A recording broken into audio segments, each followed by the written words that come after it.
Self inductance. Now what is self inductance? तो एक अगर मैं सर्किट के फॉर्म में आपको बताऊं, स्विच, यहां पर एक रेजिस्टेंस लगा दिया हमने, ये ईएमएफ का सोर्स है ई।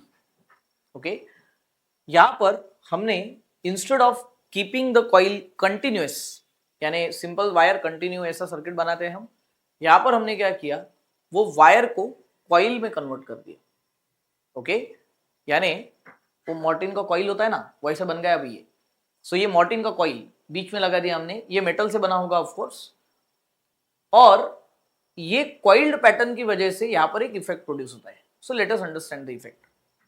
जैसे ही ये सर्किट ऑन होगा, इसके अंदर करंट प्रोड्यूस होगा। अब ये करंट वेरिएबल नेचर का होता है, I can just make it variable, current को वेरी किया जाता है, और ये जो करंट है, ये करंट इसके थ्रू फ्लो किया जाता है। ओके, जैसे जैसे इसके अंदर करंट फ्लो होगा, वैसे वैसे ये करंट अपनी खुद की मैग्नेटिक फील्ड प्रोड्यूस करेगा, क्योंकि current carrying conductor produces magnetic field. वो मैग्नेटिक फील्ड ये कॉइल के एरिया के साथ अभी लिंकअप हो रहा है, यानी फ्लक्स आ गया। करंट अगर वेरिएबल रखेंगे तो इसके अक्रॉस का फ्लक्स भी वेरी होगा, फ्लक्स वेरी होगा तो वहां पर ईएमएफ इंड्यूस होगा, राइट? इसका मतलब ये जो कॉइल है, ये कॉइल के अंदर जो करंट फ्लो हो रहा है, वही करंट उसी कॉइल में एक ईएमएफ प्रोड्यूस कर रहा है। तो जब कोई कॉइल में उसके खुद के ही करंट की वजह से ईएमएफ इंड्यूस होता है, तो उसको बोला जाता है सेल्फ इंडक्टेंस, यानी खुद की वजह से इंडक्शन हो रहा है ईएमएफ का, that is self inductance. Okay, तो ये फ्लक्स के चेंज की वजह से हो रहा है। अब ये जो फ्लक्स प्रोड्यूस हुआ, उसके लिए रिस्पॉन्सिबल कौन है? So it is current. तो फिर मुझे अगर यहां पर लिखना है फ्लक्स को, तो flux is proportional to current. जितना करंट ज्यादा, उतना फ्लक्स भी ज्यादा। ओके, अब ये प्रोपोर्शनैलिटी साइन को मैं रिप्लेस करूंगा constant of proportionality into I. ये जो कांस्टेंट ऑफ प्रोपोर्शनैलिटी है यहां पर, ये proportionality constant, constant of proportionality, इसे ही बोला जाता है coefficient of self inductance. L यानी होता है coefficient of self inductance. Alright, तो अब यहां से एल का वैल्यू क्या हुआ? Flux upon I. ओके, इसका मतलब क्या है कि पर्टिकुलर कॉइल में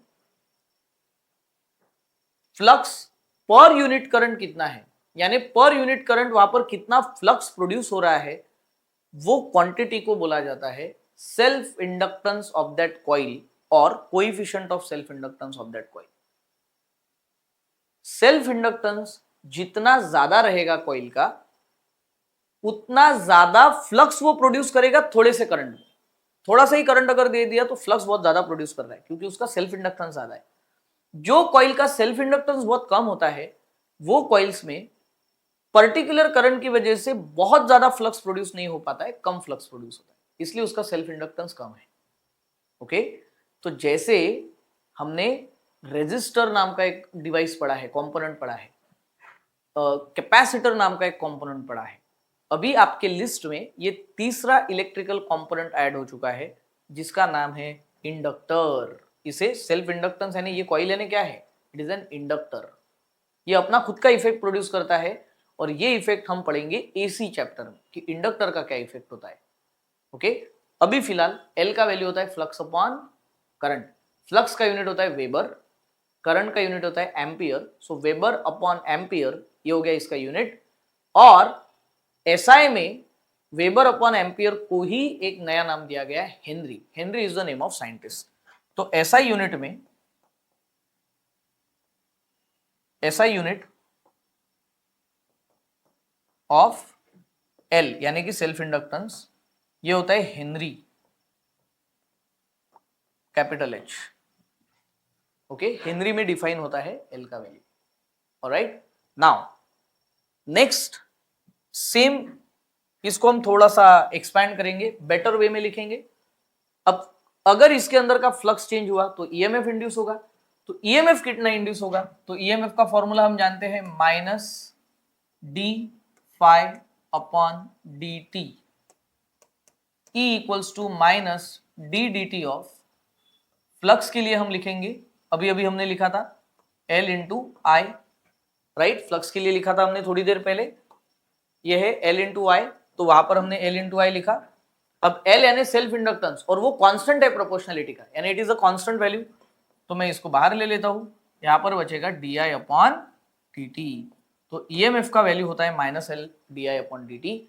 सो देयरफॉर एल का वैल्यू कैसे लिख सकता हूं मैं, E upon D I upon D T, magnitude के फॉर्म में, ओके, यानी नेगेटिव साइन मैंने कंसिडर नहीं किया।